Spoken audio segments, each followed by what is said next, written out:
இன்னைக்கு 2400 கோடி உத்தண்டியிலிருந்து திருவான்மியூர் வரை ஒரு ரோடு போட்டாங்க. இவங்க வந்தவுடனே நிறுத்திட்டாங்க. ஏன்னா அது 700 கோடி அதிகம் சொல்லி நிறுத்திட்டாங்க வேலையை. அதே மாதிரி பல கான்ட்ராக்டுகளை நிறுத்திட்டாங்க. அப்போ இதையெல்லாம் இந்த லீக்கேஜ் நீங்கள் பேசிட்டீங்க இல்லையா, இந்த இழப்பையெல்லாம் நாங்கள் சரி பண்ணுவோம்னு சொல்லிக்கிட்டு இருக்காங்க.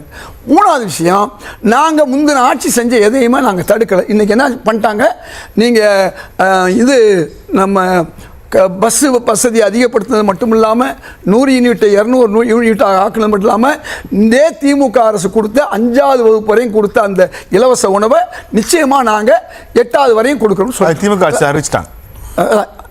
5 வந்து இவங்க 8 ஆக்கியிருக்காங்க. இல்லை, அதே திமுக அறிவிச்சாங்கன்னு சொல்லாதீங்க, செயல்படுத்துறது தான் இப்போ பேச்சு. அறிவிப்பு தான்.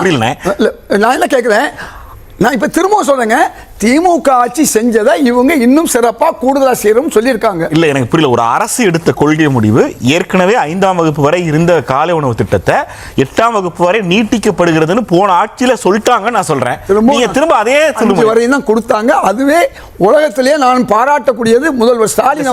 நான் என்ன சொல்றேன், முதல்வர் ஸ்டாலின் திட்டம், அந்த திட்டம் சொல்றது இதே சார். நான் திரும்ப சொல்றேன், இந்த அரசு அந்த திட்டத்தை தொடர்வதாக இருந்தால் 8ல இருந்து 12ஆம் கிளாஸ் வரைக்கும் அது பொருந்தும் சொன்னாதான் அது புதிய அறிவிப்பு.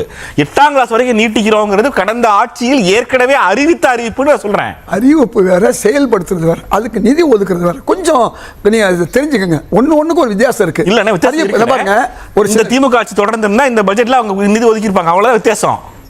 நான் என்ன சொல்ல வர்றேன், அதாவது 7.5% வரை நீட்டுக்கு விலக்கு கொடுத்தாங்க. நான் 5 வருஷமாக கேட்டேன், ஒரு 2.5% கொடுத்துட்டீங்கன்னா நீங்கள் 10% கொடுத்த மாதிரி இருக்குன்னு சொன்னேன். அது ஒரு உதாரணம் சொன்னேன். கலைஞர் வந்து பியூசி கொடுத்துட்டு எஸ்எஸ்எல்சி வரை காமராஜர் கொடுத்தாரு. பியூசி வரை இலவச கல்வி அவரால் சொல்ல முடிஞ்சு கலைஞரால். ஏன்னா காமராஜர் எஸ்எஸ்எல்சி வரையும் கொடுத்துட்டாரு.